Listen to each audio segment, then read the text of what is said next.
Nagbabalita, naglilingkod sa lahat ng Pilipino. Aliw Broadcasting Corporation. Noon hanggang ngayon, 73 taon sa dagupan. 89.3 DWIZ. Nagbabalita ng tama, naglilingkod ng tama. Todo balita, Lunes hanggang Sabado dito sa DWIZ-FM 89.3 News Radio Dagupan.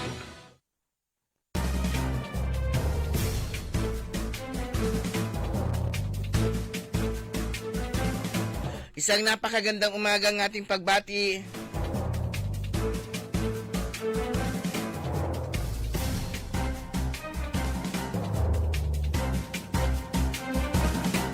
Good morning, good morning, good morning, good morning, good morning, good morning, good morning.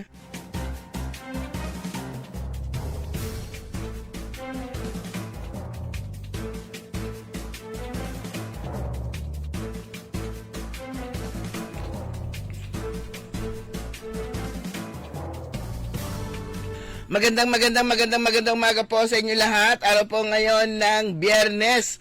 At ngayon ay December 19, 2025. At oras na rin po natin programang Todo Balita at Komentaryo. As usual, sa lapanan sa oras hatid namin sa inyo mga balita sa ating bansa at sa ibang dagat. Ngayon yung pagtalakay natin sa ating mga lokal na balita. Kami po yung mga tagapagbalita. Ako po si Susan Valdez Yadaw. Kasama natin si Caron D.Y. Iparigire. Dumako na tayo sa ating mga headlines sa ating balitang pambansa. PhilHealth inambunan ng 16 billion mula sa BICAM. Todo balita. Martin Romualdez Saldico, 85 iba pa kakasuhan ng plunder. Todo balita. SSS inilarga emergency loan sa mga miyembro. Todo balita. Balita sa ibang dagat, doktor na nagsupply ng ketamine kay Matthew Perry sinintensyahan. Todo balita. Sa ating mga lokal na balita, presensya ng pulis sa lungsod ng Dagupan pinalakas. Todo balita. LGU Mangaldan nagsagawa ng 2-day capacity building seminar para sa barangay council at stakeholders. Todo balita.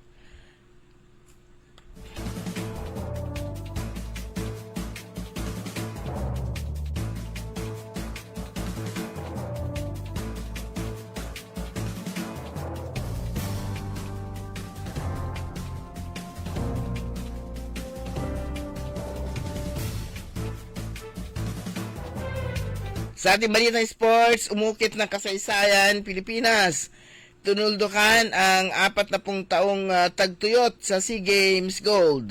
Todo balita. At ngayon, sa detalye ng ating mga balita,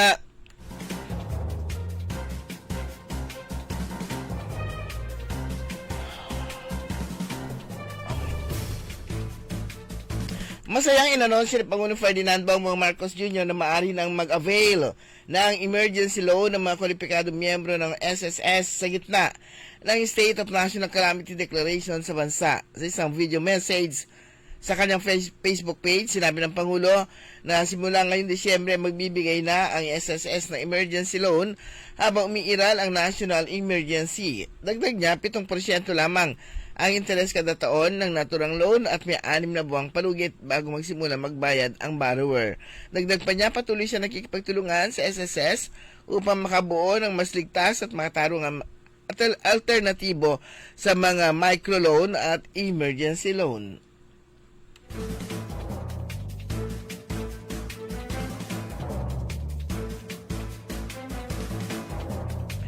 Makakatanggap ng karagdagang 16.5 billion ng Philippine Health Insurance Corporation of PhilHealth matapos aprubahan ng Bicameral Conference Committee ang realignment ng savings mula sa budget ng Department of Public Works and Highways. Dahil dito, magiging 129.76 billion na ang budget ng PhilHealth sa susunod na taon. Nauna rito, maabot lamang sa 53.13 billion ang subsidy para sa National Health Insurance Program, pero nadagdagan ito ng 60 billion matapos isoli ng Administrasyong Marcos ang kinuha noong 2024. Ayon kay Senador Sherwin Gatchalian, ang chairman ng Senate Committee on Finance at pinuno ng Senate panel sa BICAM, itinulak ni na Senadora Lauren Ligarda, Rizon Tiveros at Pia Cayetano ang paglipat ng DPWH sa funds sa PhilHealth.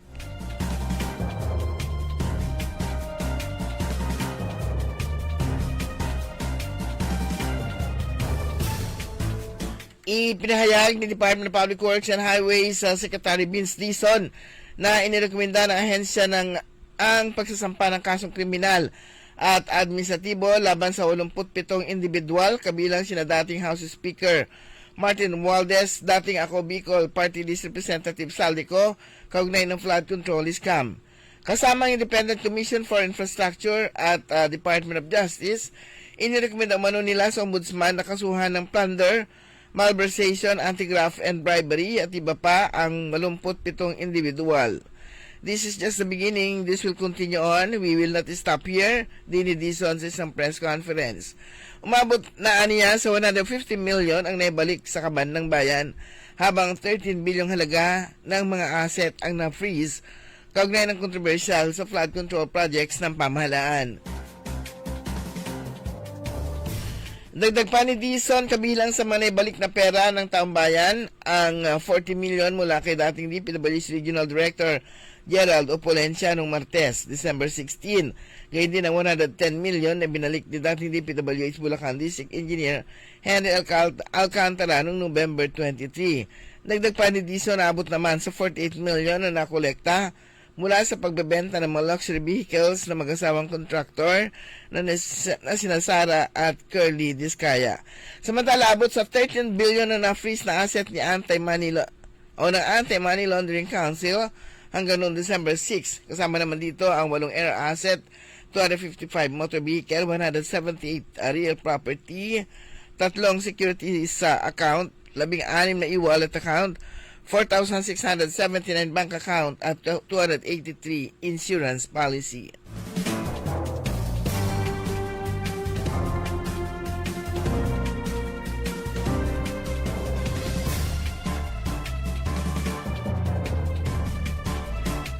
Ipagbabawal na ang guarantee letters sa paghingi ng ayuda sa mga mambabatas. Ito ang nilatag na safeguard ng Bicameral Conference Committee sa 2026 National Budget.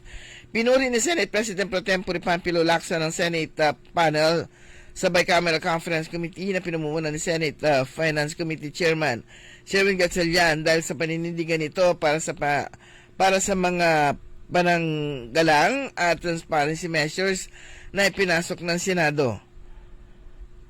Kabilang sa mga pananggalang na inilagay ng Senado ay ang mahigpit na pagbabawal sa anumang guarantee letters at lahat ng anyo ng EPAL sa lahat ng ayuda. Ang medical assistance to indigent and financially incapacitated patients ay dapat ipatupad ng mahigpit sa ilalim ng Universal Healthcare Program at alinsunod sa UHC Law, buwan ng oversight sa pagpapatupad ng mga proyektong pang-infrastruktura at farm-to-market roads, kabilang ang paglalagay ng grid coordinates upang madaling masubaybayan ng media at publiko.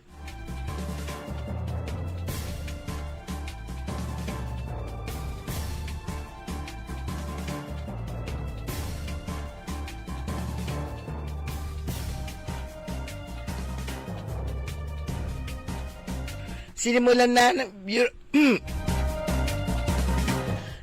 na ng Bureau of Customs ang pagpapadala ng mga abandonadong balikbayan boxes sa mga overseas Filipino workers sa pagkikipag-ugnayan ng Department of Migrant Workers sa mga freight forwarder. Kapon, pinalabas ang 130 container van na naglalaman ng libo-libong balikbayan box.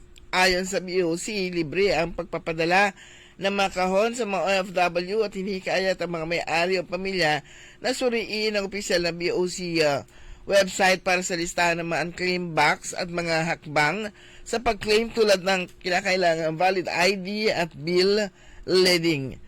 Maaring kunin ang mga box sa Fortnet Logistics sa Santa Ana, Manila o mga warehouse sa Bulacan, depende sa shipment.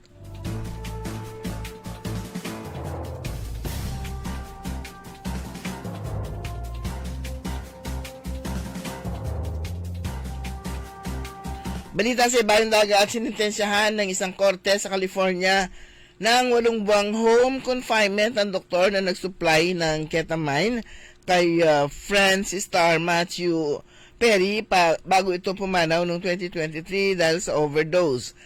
Kinilala ang doktor na si Mark Chavez, 55, na umamin sa kasong conspiracy to supply ketamine.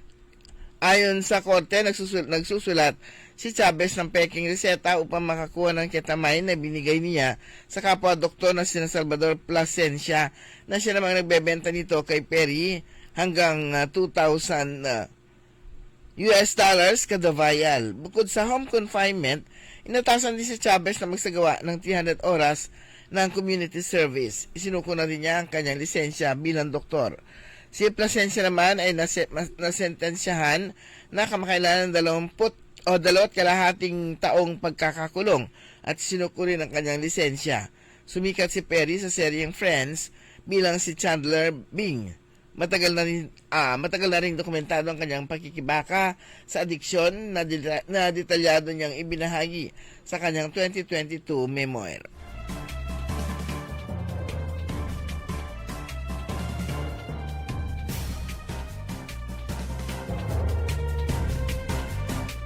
Sa ating mga balitang lokal, pinalakas na lungsod ng Dagupan ang presensya ng pulis sa pamamagitan ng pagpapakalat ng mahigit 80 karagdagang opisyal upang matiyak ang kaligtasan sa panahon ng abalang Papaskuhan. Iniulat ni Dagupan City Police Office ng Dagupan City Police Office na dumating ang mga opisyal nitong Martes mula sa Police Regional Office 1 at agad silang itinalaga sa iba't ibang istasyon upang palakasin ang seguridad sa holiday. Sa isang panayam, sinabi ni Police Lieutenant Colonel Roderick Gonzales, ang hepe ng DCPO Community Affairs and Development Unit, na ang dagdag na lakas sa tao ay nakakatulong sa pag-calibrate ng deployment sa mga lugar na may mataas na trapiko tulad ng mga pampublikong pamilihan, terminal at commercial center. I-maximize namin ang aming deployment para mapanatili ang kapayapaan at kaayusan sa Dagupan City, aniya.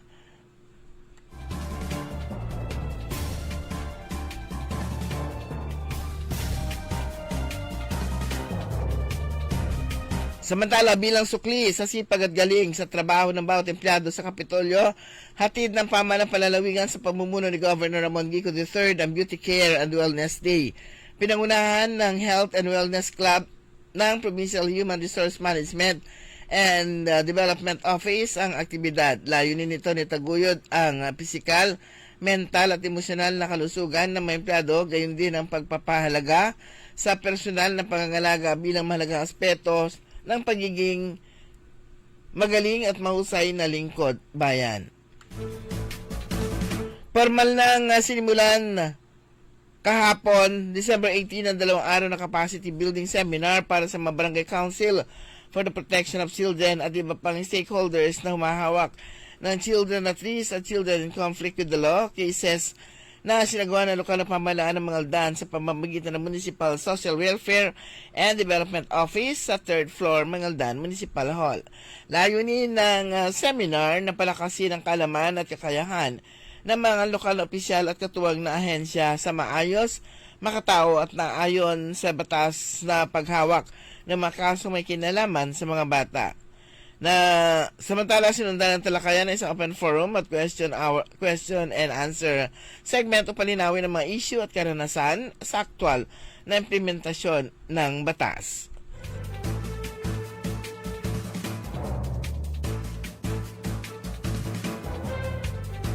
Buong pagmamalaking ginawa ng Beyond Compliant Rating sa Gawad Kalasag Regional Awarding Ceremony. Buong pagmamalaking binalitan ang local government unit ng Bayambang ay ginawa ng Beyond Compliant Rating sa ginanap na Gawad Kalasag Regional Awarding Ceremony, Seal and Special Awards for Excellence in Disaster Risk Reduction and Management and Humanitarian Assistance 2025 noong December 17, 2025 sa Bawang North Central School Sports Complex, Bawang, La Union.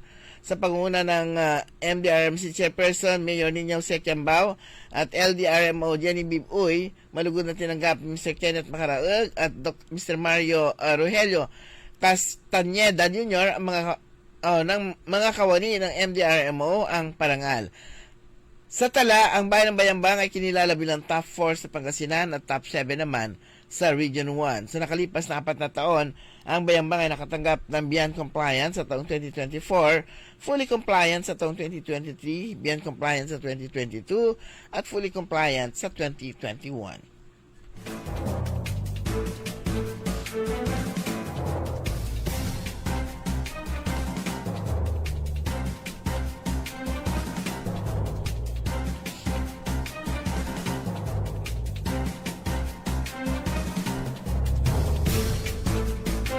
Sa ating balitang sports, sa wakas tapos na ang 40 taong bangungot. May ginto medalya ng Pilipinas sa women's football sa Southeast Asian Games.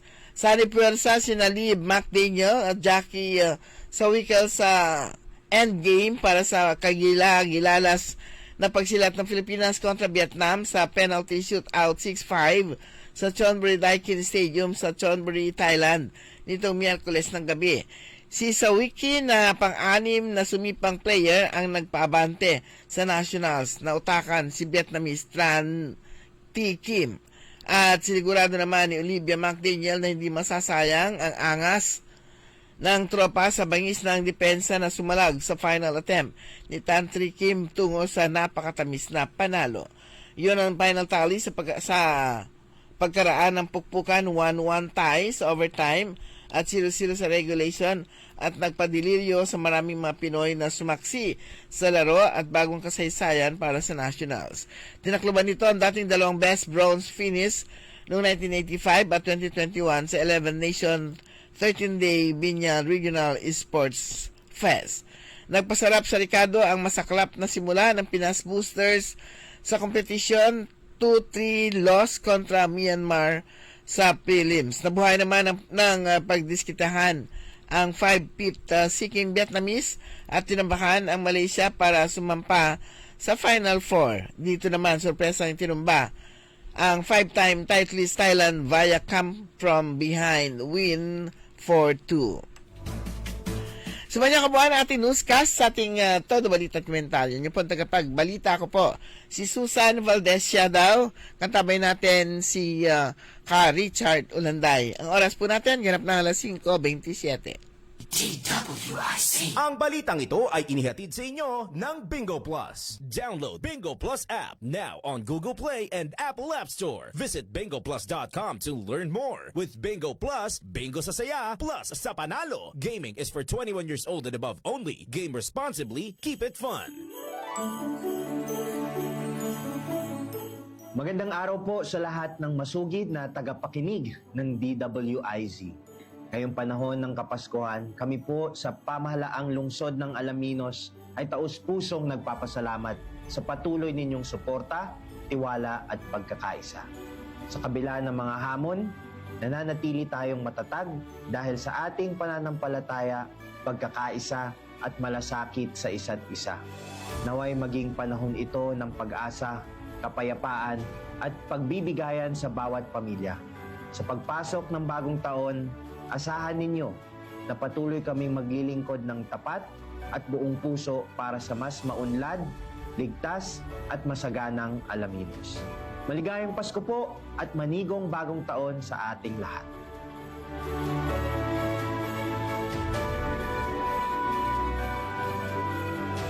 High blood, salot, milyong-milyong katao na ang namamatay sanhi nito. Kaibigan, baka ikaw na ang susunod. At ni Mrs. Flor de Lisa Barbosa ti Rosario, Santiago City. Agtawenak ti 63. Manungatawan nga aglutluto ako tada karinderyat. Mariknak agpipikal ti imimak iso nga nangagak ti radyo dati agas nga pau di arko. Pinadas ko. Mayat ti epekto na. Duti food supplement nga napadpadasa ko awan ti epekto na. Dato'y pau di arko, idi nagtumarak, manungal daw lang, han nga agpipikal ti imakon. Awisen kay nga pangpadas, tapno maikatmat, dagita rik-rik na inyo, saksakitin nyo. Kaya kaibigan, buhay mo'y ingatan. Mag-Aldrich Pau di Arco Herbal Capsule na para kalusugan mo ay garantisado. Masayang pagbati po sa inyong lahat, mga minamahal kong kababayan. Sa taong ito, maaga niyo pong ibinigay sa akin ang inyong regalo sa Pasko. Ito ang muling pagsuporta at paghalal niyo po sa akin bilang gobernador ng minamahal nating lalawigan ng Pangasinan. Kaya naman, ang akin namang regalo po sa inyo ay ang pangakong lalo kong pagbubutihan at pagsisikapan ang posisyong ipinagkatiwala niyo po sa akin. Sa mga susunod pang taon, lalo po nating pagbubutihan kasama ng ating mga lingkod bayan ang mga programa para sa inyo. Kalusugan, kabuhayan, edukasyon at kapakanan. Naway, ipagdiwang nating lahat ang Pasko na may saya kasama ng ating pamilya at salubungin natin ang bagong taon na may pusong Pangasinense. Ipagpatuloy natin ang galing ng Pangasinan. Maligayang Pasko at manigong bagong taon.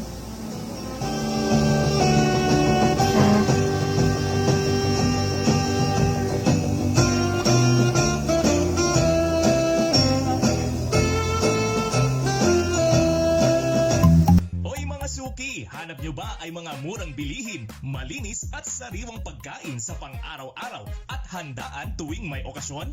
May suggestion kami sa iyo. Tayo na sa Macador Market na kung saan inyong mabibili ang mga mura, sariwa, malinis at ligtas na bilihin tulad ng karne ng baboy at baka, manok, isda, gulay at iba-ibang sangkap sa pagkain. Matatagpuan din sa Macador Market ang dry goods, groceries, eateries at fruit section. Kaya ano pang hinihintay nyo? Gawing bongga ang handa mo everyday with Macador Market. Macador Market is open from 4 a.m. to 8 p.m. Visit us at Macador Market, Galvan Street at Zamora Street sa downtown, Dagupan City. Liway Manantan At Isusan Yaraw. sa Todo Balita.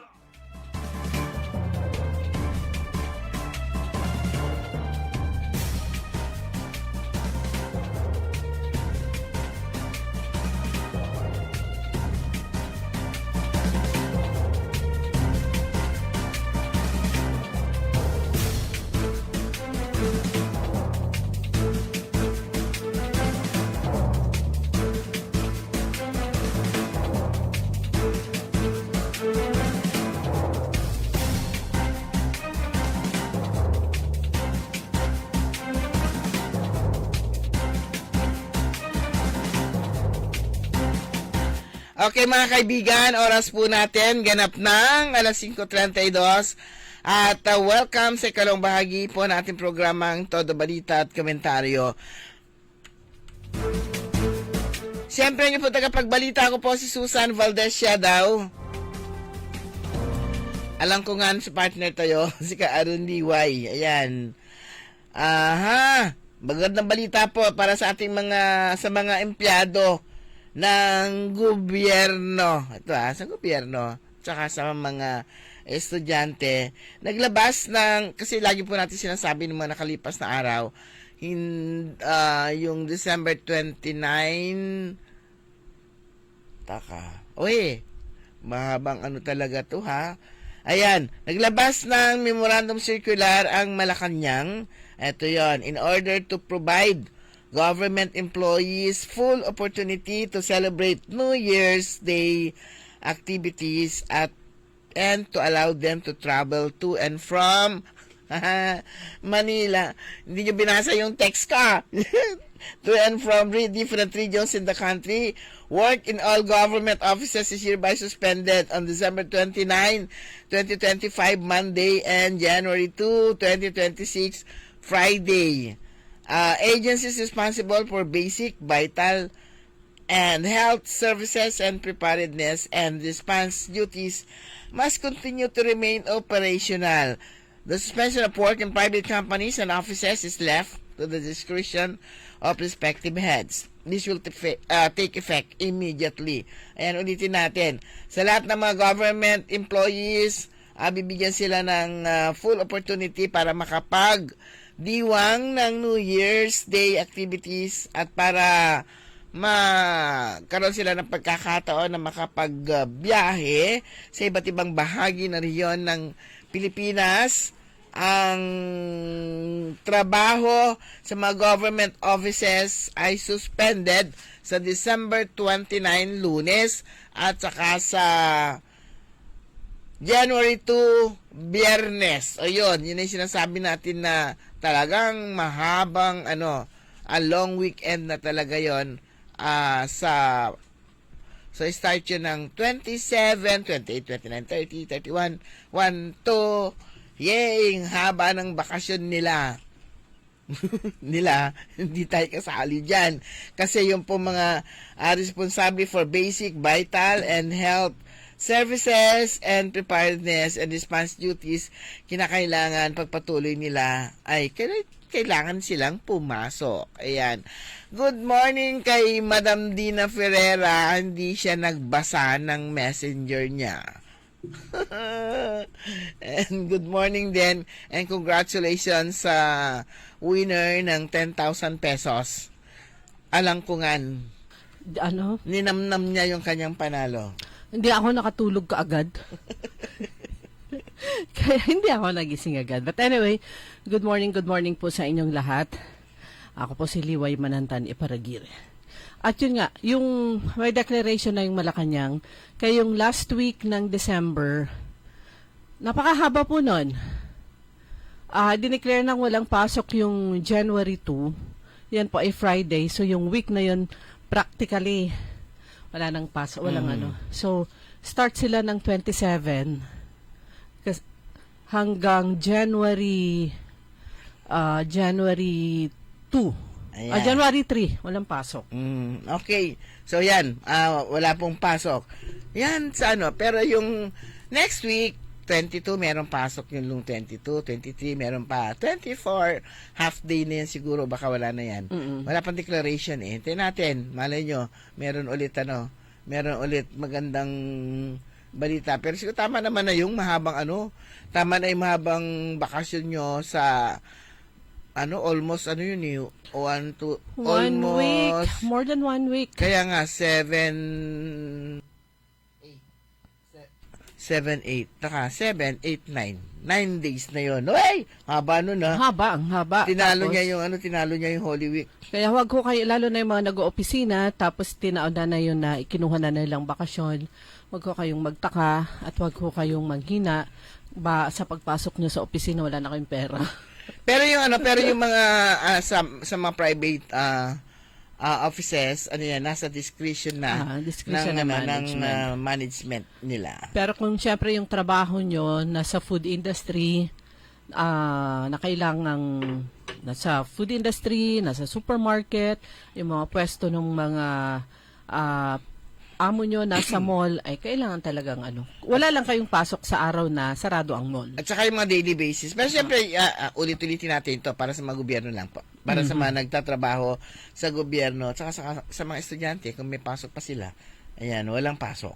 Ayan, doon sa House of Representatives, ayan, kasama si Congresswoman Rachel Arenas, kasama niya si Deputy Speaker Rosemary Baby Arenas. Alam mo, natutuwa ako pag nakikita ko siya kasi lakas-lakas pa rin niya. Kasama ang buong Congressional Spouses Foundation Incorporated sa pangunguna ni President and Chairperson Mary Ann D. Sabi ni Congresswoman Rachel Arenas na ipadama sa mga kawani, mga utility at security and safety marshals ng House of Representatives ang totoong diwa ng Kapaskuhan, ang pagmamahalan at pagbibigayan. At nagkaroon din sila ng gift giving at saka raffle prizes na syempre nagpasaya sa mga participants, sa mga katrabaho natin, sabi ni Congresswoman Arenas, na nagpapanatili ng kaayusan, kalinisan at kaligtasan sa buong Kongreso. Sabi po niya, maraming salamat sa lahat ng sponsors, members ng Congress at mga miyembro ng Congressional Spouses Foundation Incorporated dahil maraming pamilya na naman po ang napasaya natin ngayong taon. At mabuhay at isang maliwanag at puno ng pag-asa na Pasko at bagong taon sa inyong lahat, sabi niya. So you can just imagine, House of Representatives yan. You can just imagine kung gaano karami yung kanilang mga raffle prizes at yung mga regalo para naman sa mga kawani nagtatrabaho sa House of Representatives. So, kawani ng mga ano yan. Mga staff ng mga congressmen at syempre sa admin sa office. Pero ito naman isang hindi magandang balita. Ito yung mga nakita ko kagabi. Siguro ito dahilan kung bakit ako napuyat kasi nag-search pa ako ng ibang mga balita. Si dating DPWH Undersecretary Catalina Cabral, siya ay natagpo ang unresponsive kagabi. Sa may Wood River, ito bahagi po ng Benguet, December 18 sabi po dito. Kaya shock ako nito eh. Itong si dating DPWH Undersecretary Maria Catalina Cabral ay ayan niya pumanaw siya. Nahulog siya sa bangin sa may Cannon Road sa bahagi ng Tuba, Benguet. At saka siya nga po ay nagbitiw sa pwesto noong September 2025, nag-resign siya sa DPWH. Kasunod ng na iuugnay kasi yung kanyang pangalan sa itong flood control mess. Yung meron akong isa nakita kagabi na in-interview, sandali lang yung kanyang driver. Ang sabi niya, baba mo muna ako dito, sabi niya, ibinaba siya. Nung balikan niya, wala na siya dun sa lugar. So yung suspicion ng iba baka nag-suicide siya. Kasi nakita na andun na sa baba, patay na. Etong si dating DPWH Undersecretary Maria Catalina Cabral, taga Benguet pala ito. Oy. Sangkot din sa yan? Oo, naidadawit yung pangalan niya sa problema sa flood control. So ito na yung palagay ko pinakaunang victim in the sense na nagpakamatay or whatever dahil sa issue o problema o nasangkot yung kanilang mga pangalan sa flood control issue. Mhm. Ayan, dito po sa Dagupan, yung nga pong balita nga po natin kanina na pinalakas na nga ang presensya ng pulisya sa pamamagitan ng pagpapakalat ng mahigit 80 karagdagang opisyal para matiyak daw ang kaligtasan sa panahon ng abalang Kapaskuhan. Pero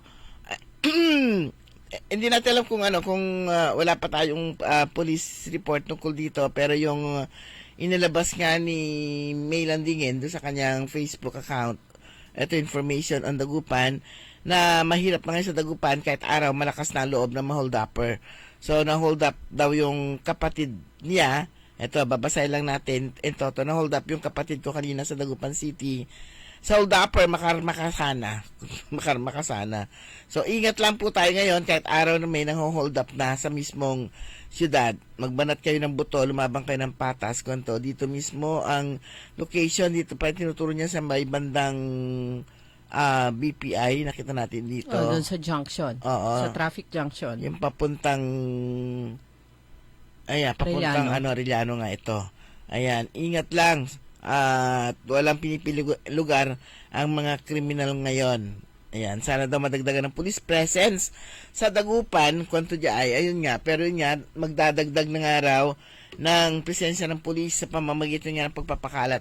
Dapat talaga madagdagan na kasi nga, ito Dagupan City, hindi na siya police station lang, kundi police office na, at inaasahan ng mga 400 na kapulisan ang inaasahan natin na makita sa lahat ng sulok ng Dagupan City. So, siguro kung lalabas sila lahat, bawat kanto, meron kaya nila lagyan. Lahat ng police precincts yung converted na into police stations.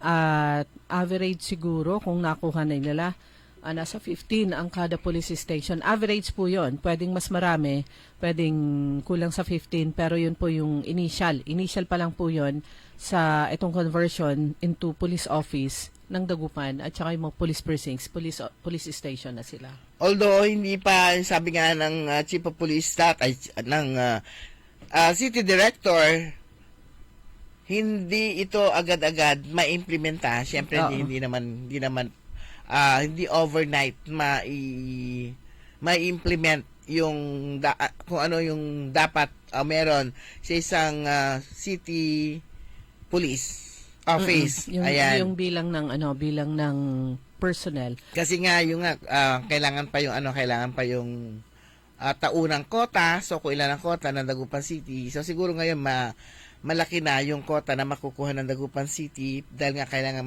marami yung kanilang pupunuan. Pero mahirap ding implement na mapuno na sila kasi nga wala pa ring titirang bahay. Wala silang police building pa. Wala pa silang mga building dahil wala pang para makapagpatayo ka ng building.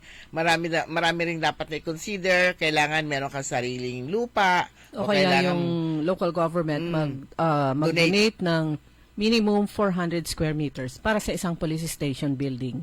Or kung merong mga landed dyan na mga gusto mag-donate ng lupa, yun. Pero ngayon dito sa Dagupan parang mahirap na yun. Para masikip. At saka parang wala na. Sino mag-donate ngayon? Kamalmal na lupa ngayon. Ang pwedeng makakakuha ng 400 square meters yung sa Tondaligan. Sa city yon. Yung existing nila, kakayanin. Pero ang laki kasi ng 400, di ba? 400 square meters. Kaya lang hindi yun sa Dagupan City eh. Hindi yun pag-aari ng Dagupan. Oo, bahagi ng park. Although meron, yung tinatawag doon na parang, siyempre meron silang jurisdiction. Pero yung makapag-donate, parang hindi natin alam, kabisado yung mga legal terminologies nila dyan. Pero yun yung dinigan natin. Hindi yung pag-aari ng Dagupan City, yung sa Tondaligan Park. So yun yung paalala nga po, hindi lang po ng police director ng provincial director ng Pangasinan PPO, kundi ang buong kapulisan, kasama na dyan ang regional office, na maging alert sa pagganitong panahon dahil lahat po ng mga may criminal mind, lalo na yung mga pickpocket, yung mga magnanakaw, akyat bahay, naka-alert din po sila. Kaya yung broad daylight na ganyan, madali lang nilang gawin eh. Kunyari, gitgitan lang kayo pero nakatutok na pala ang kutsilyo o kung ano man yan. Hold up na pala. Yung panahon ni nung ni dating Pangulong Rodrigo Duterte, medyo kumampante yung lahat. Parang tumahimik, nagkaroon pansamantala ng peace and order sa buong bansa dahil takot. Pero ngayon, ito na naman, parang magugulat ka, meron na naman. So, kinakailangan na naman talagang ingat. At kinakailangan yung sariling pag-iingat. Kaya na parang pag-iingat mo kung meron mga criminal minds sa paligid. Pero mga kaibigan, ang bilis po na oras natin. Ganap na pala 5:47. Babalik po tayo pagkatapos po lamang ng ilang paalala. DWIC. That time check was brought to you by ACS Manufacturing Corporation, ISO certified world-class quality. Ladies and gentlemen, the new face of your favorite restaurant in Dagupan City. The original party place in town. The Music Warehouse Club, Dagupan City. No need to go to Manila's top bars like Silo and BSK Club. Dagupan has it all. Fully air-conditioned with free entrance, free parking, and restrooms for all. Doors open at 7 p.m. Do well, live well, and dress really well. Find us at Paris Street, Barangay Pogo, Chico. Contact us at 075-522-2617. Reserve your tables now. Masayang pagbati po sa inyong lahat, mga minamahal kong kababayan. Sa taong ito, maaga niyo pong ibinigay sa akin ang inyong regalo sa Pasko. Ito ang muling pagsuporta at paghalal niyo po sa akin bilang gobernador ng minamahal nating lalawigan ng Pangasinan. Kaya naman, ang akin namang regalo po sa inyo ay ang pangakong lalo kong pagbubutihan at pagsisikapan ang posisyong ipinagkatiwala niyo po sa akin. Sa mga susunod pang taon, lalo po nating pagbubutihan kasama ng ating mga lingkod bayan ang mga programa para sa inyo. Kalusugan, kabuhayan, edukasyon at kapakanan. Naway, ipagdiwang nating lahat ang Pasko na may saya kasama ng ating pamilya at salubungin natin ang bagong taon na may pusong Pangasinense. Ipagpatuloy natin ang galing ng Pangasinan. Maligayang Pasko at manigong bagong taon.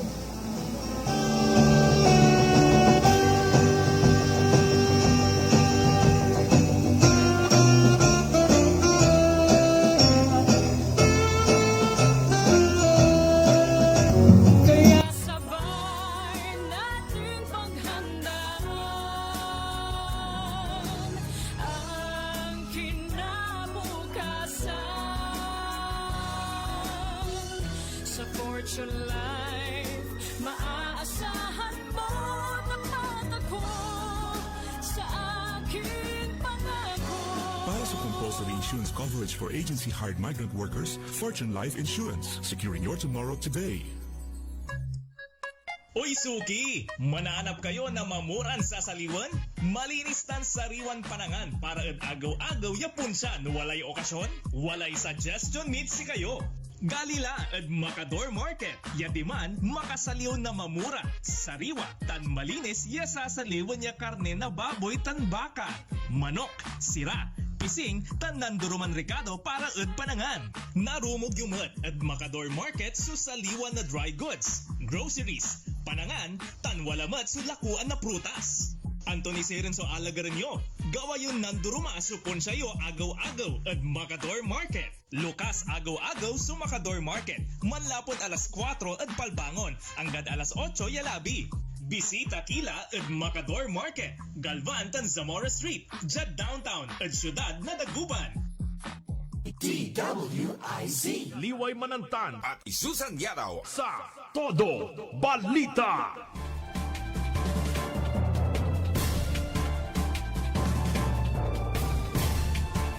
Meron pa tayong 10 minuto bago sumapit ang alas 6 na umaga. Ayan, meron pa ba mga Christmas parties ngayong araw? Lahat ng tao yata pag-aslebosis kaka-attend ng mga Christmas parties. At saka yung sa mga pagsali ng games at bundat-bundat na, kaya minsan na lang ulit sa January dahil kaliwat kanan ang mga party. Congratulations sa lahat ng bumubuo ng Region 1 Medical Center sa pangungunayan ni Dr. Roland Mejia, dahil bukod sa Christmas party, they are celebrating the 100 years anniversary ng ospital. Ayan, so kahapon yung mga presentation nila, panay mga throwback. Mga throwback. Dahil nga sa 100 years na nga, sa mga throwback na, at saka kaya lang din natin naabutan yung launching ng kanyang coffee book. Coffee table book. Ang Ayan, title ay Libro. Libro ang kanyang title. Parang libro yung nakita kong Ito ay naglalaman ng mga throwback nga po, yung mga accomplishments, yung dinaanan ng Region 1 Medical Center, ng ospital hanggang sa marating niya yung ngayon. Mm-hmm. At kahapon nga, kagabi nga, para siyang birthday celebrator. Kasi nga, parang yun na daw yung last Christmas party na dadaluhan niya as chief ng hospital dahil malapit na rin siya mag-retire. Ayan.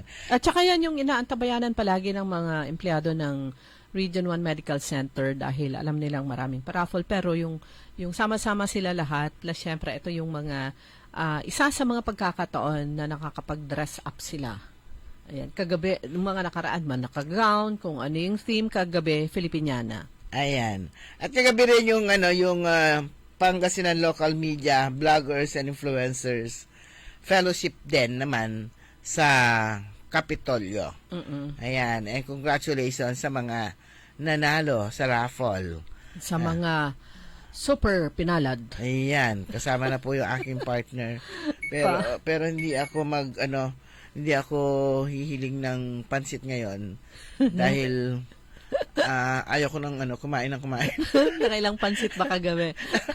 Papansit ni Matthew. Napapagod na ako ng kakakain. Congratulations ulit kay Matthew. Ayan. Kuya Benji, good morning. Ayan, nagparamdam. Pero yung mas pinakamaga nagparamdam naman si Madam Dina Ferreira. Diba? Galing pa sa yan? Wala nang mas nag-walking sila, walking. Wala nang mas aaga pa sa kanya. And good morning din kina Sir Napoleon ko. Good morning, nagko-coffee na siya. At saka kay Jan Ethan Castro, kay Glory Sanchez Maramba, sina Rafael Acosta at sina Romy Manaklang Sabala, si Sis Grace Matro, yan. Good morning. Sa Sunday, si Paulion Ang, at si sino pa?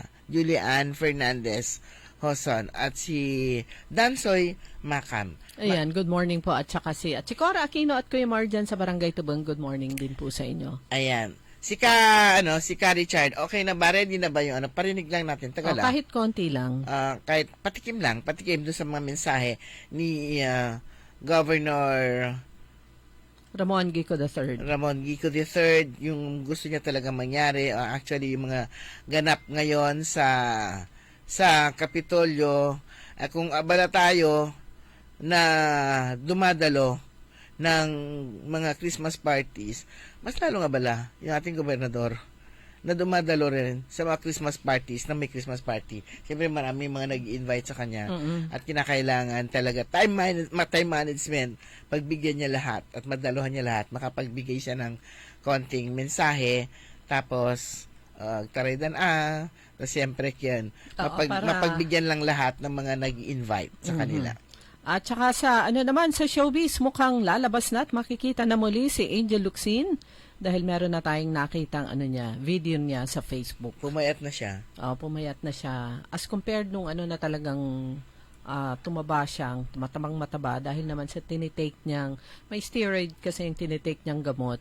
Okay, so ready na si Governor Gico. Paano na to? Partial lang to. Konti lang.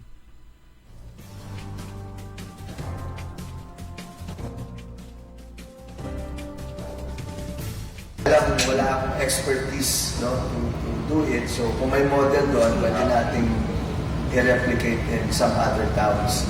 So I think yung ginawa sa atin noon na maraming fake news, I think you are the instrument in order to correct yung tamang mga balita. Alam nyo, sa social media, di ba, sa mga news ngayon, issue ngayon, yung mga political analysts, are they really political analysts or are they just after the followers? Kasi what makes them political analysts is the number of followers on their page, yung mga opinion nila. Actually, nasa gitna na yung ko kasi video yung unang bahagi. So, gitna na yon. Yung na-download ni Ka Richard, mas gumitna pa. So parang yung meat nung mensahe ni Governor Gico medyo nalampasan ng Pero isang binanggit na gusto niyang gayahin yung ginagawa dito sa Dagupan. Yung I think patapos na yon, yung skating area. Yung malapit sa co-op. Oo, yung malapit sa cooperative. Patapos na po yon. Yan din yung kanyang gustong gawin doon sa Capitol Complex. Ito naman sa mga, para sa mga, skateboarding po yun.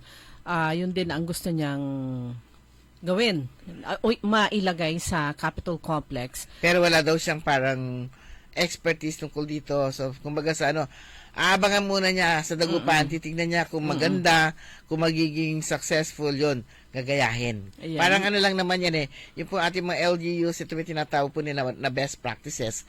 Kapag ka maganda, ina-apply din nila or ginagaya rin po nila yung yung mga best practices ng iba't ibang mga LGUs. Pero yung sabi niya, syempre tuloy-tuloy yung construction ng convention center doon sa may bahagi ng Capitol Complex na halos bandang likuran ng Urduha House. At saka, sabi niya, pangarap ko pa rin, sabi niya, na magkaroon ng hotel sa nasabing area. Dahil syempre, parang magkasama yan Ang convention center, dapat merong hotel na mag-accommodate ng mga guests dahil ang mga organizers tinitignan yung accommodation. Mm-hmm. Pero yung part na pa-stop na natin siya, yung binabanggit na kanina, yung tungkol nga po sa mga fake news, at nagsama-sama na kasi ngayon vloggers, influencers, media. So pero nagkakaroon pa rin ng parang distinction.